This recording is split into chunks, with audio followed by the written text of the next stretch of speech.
Nina mambo mawili ya kuzungumza, na mengine tutakuwa tunazungumza kwa kujirudia kwa sababu ya umuhimu wake.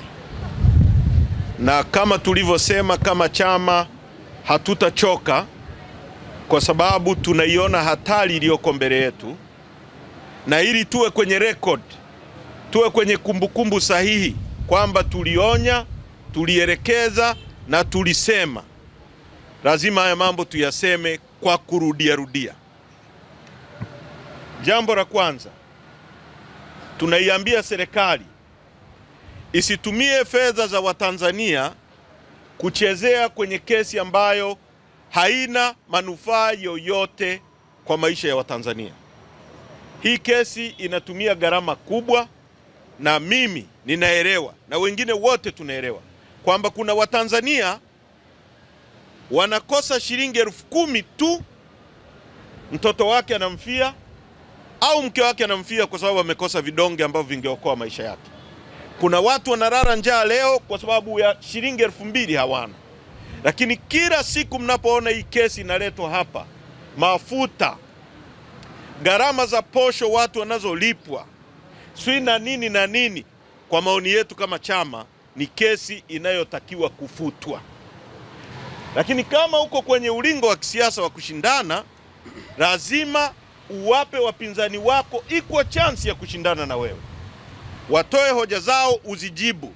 Sio utumie vyombo vya dola, utumie DPP unayemteua, utumie swiki na nani unaowateua, utumie IGP unayemteua, utumie swiki kila mtu anayemteua rais kuonea wapinzani wako. Kwa hiyo tunasisitiza, ni muhimu sana hii kesi ifutwe. La pili, ni swala la namna ambavyo uhai wetu uko mashakani kwa sasa. Uhai wa kila Mtanzania aliyoko hapa. Kwa sababu huelewi ni muda gani utamkasirisha huyo anayeshikilia uzi wa maisha yako. Kwa sababu sasa nchi hii sio Mungu tena anayeweza kutufanya tuwepo tusiwepo. Kuna miungu wamejiweka hapa. Sasa Mungu yule wa mbinguni tunaelewa ni merciful, ni mwenye huruma. Hawa miungu ambao sasa wanashikilia uhai wetu, hatujui ni wakati gani tunawaudhi. Unaweza kwenda bar ukakompiti naye kupata msichana mzuri, ukamzidi, akaagiza upotezwe. Anaweza kukuta shamba lako pamezuka dhahabu pale, na yeye ana Wachina anataka awapeleke pale, wewe ukasema uuzi shamba hilo, akaagiza upotezwe. Unaweza ukakutana naye kwenye mazingira yoyote, au anataka mke wako kwa sababu mke wako ni mzuri, anamtamani, akakupoteza. Kwa sababu sasa watu wanapotea kama kuku. Jana mmesikia dili ya Israeli walioingia na Hamas ili waweke ceasefire. Waisraeli wamesema warudishiwe hostage wao ambao wako hai 48, watu 48. Wao waachie wa Palestina 1,200 na kitu. Hiyo inaonesha thamani ya mtu mmoja kwa nchi nyingine zenye akili. Watu 48 wao wataachia wa Palestina 1,200 na kitu. Watu 12 waliokufa, 19 ambao wanasemekana ni hostage wa Israeli ambao wamekufa wako Gaza, remains zao, mifupa yao irudishwe kwa exchange ya wa Palestina wazima 700 na kitu. Ndio maana mama yake Polepole alisema, kama mtoto wangu amekufa nirudishieni nimzike, kama yuko hai mnirudishie vile vile. Haiwezekani kwamba maumivu ya watoto wetu ndio furaha ya watoto walioko madarakani. Yaani mimi ni uwawe ili watoto wa mtu anayefikiria kwamba mimi ni tatizo waenjoy, waende kwenye hoteli nzuri, watibiwe vizuri. Wakati huo watoto wangu wanalia nyumbani kwamba baba angekuwepo tungenunuliwa penseli. Hatuwezi kujenga taifa la hivi.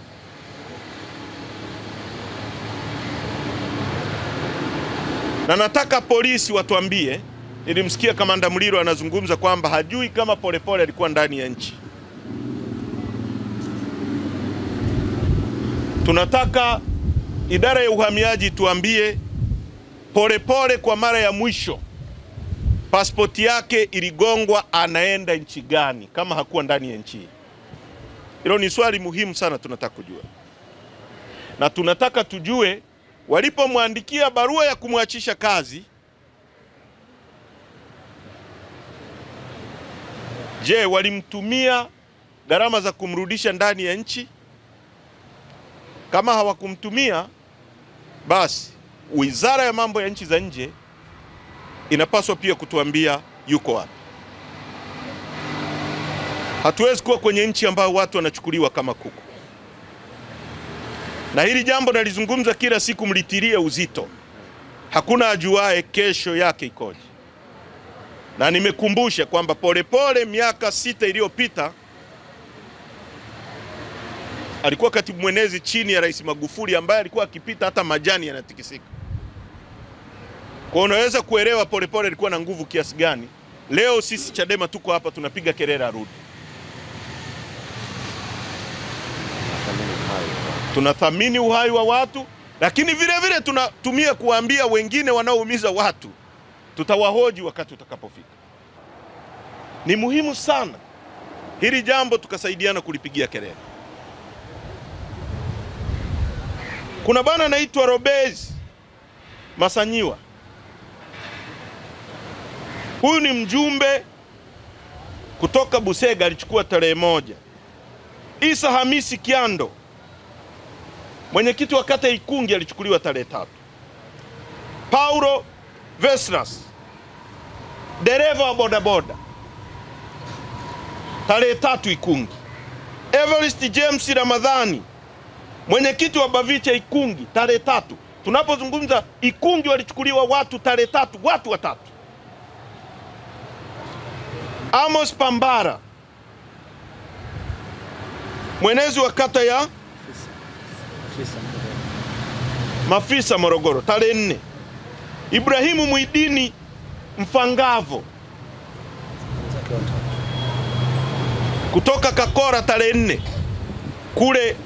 Kule Bulyanhulu walichukuliwa watatu, na wale waliokuwa wanafuatilia wakachukuliwa na wao. Na bahati mbaya, hata hao watu wanapoenda kutoa ripoti polisi, kuandikisha taarifa za wapendo wao ili wapewe RB, polisi wanawakatalia. Kwa hiyo nataka niwaambie, tunapakuanzia. Siku yoyote kitakapogeuka, tutauliza kwa nini ulikataa kuandika. Kwa sababu hata Steven Biko alipouawa wakati wa makaburu Afrika Kusini miaka ya 60, makaburu wazungu waliokuwa ndio polisi chini ya kina Piki Botha waliruhusu watu weusi wakaandikisha taarifa ya kupotea mtu wao. Inakuwaje polisi wetu wenyewe wanakataa kuandikisha polisi taarifa za watu wetu? Kuna nini? Mtu amepotea, utaratibu unasema apewe RB, apewe. Kwa nini wanakataa? Why? Abenego Sanga, katibu wa Bavicha Rupembe, tarehe 4. Isaya Auma alichukuliwa kule kwetu Sirali, tarehe 4. Gimase Joseph, na hawa, huyu Isaya, huyu Gimase na Humphrey Polepole, wote hao ni makada wa CCM. Maana yake nini? Nobody safe.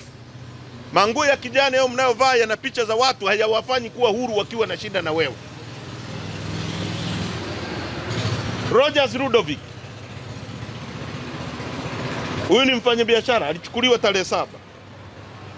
Kuna mwingine anaitwa Ramso, msanii. Kuna mwingine anaitwa Madiba. Kuna mwingine anaitwa Maduka Kashinji. Wote hawa ni familia moja. Sasa ndugu zangu wa Tanzania na waandishi wa habari, tupige kelele kwenye haya mambo.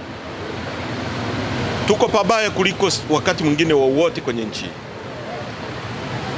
Wakati sisi tunapigania watu wasitekwe, kuna wanaotuwinda wanasema tunataka kuchafua amani ya nchi, kwamba watekaji hawachafui amani. Sisi tunaosema watu wasitekwe ndio tunachafua amani. Nani anayeharibu amani ya nchi kati ya wanaoteka na wanaokataa kuteka?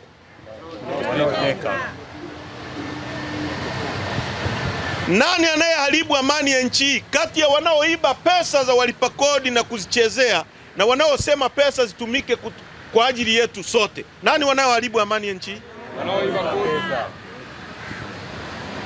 Nani wanaoharibu amani ya nchi kati ya wanaoonea watu kwa kuwafungulia kesi na wale wanaokataa kuonewa? Nani wanaoharibu amani ya nchi? Wanaofungulia kesi. Kwamba sisi tuumizwe, tukikaa kimya ndio amani. Na kwa viongozi wa dini, angalieni hatari hii inayokabili nchi yetu. Haiwezekani mambo makubwa kama haya ya watu kutekwa kila siku. Tuna listi ya watu zaidi ya 150 kitu ambao wamepotea. 150 kitu.